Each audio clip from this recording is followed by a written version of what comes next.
Hi guys, this is Tornado Tom. I'm going to show you how to do an axe kick on your lead and rear leg.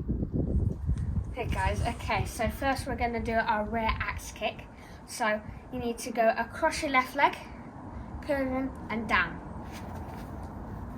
Do that again for you. So across your left leg, curve and down. It's like an axe. Now. Okay, so now we're going to do our lead leg. So get in a strong stance again. Then you're gonna, it's the same, but you're gonna go in front of your right leg, curve and down. Do that again. So, right, curve and down. I do it fast.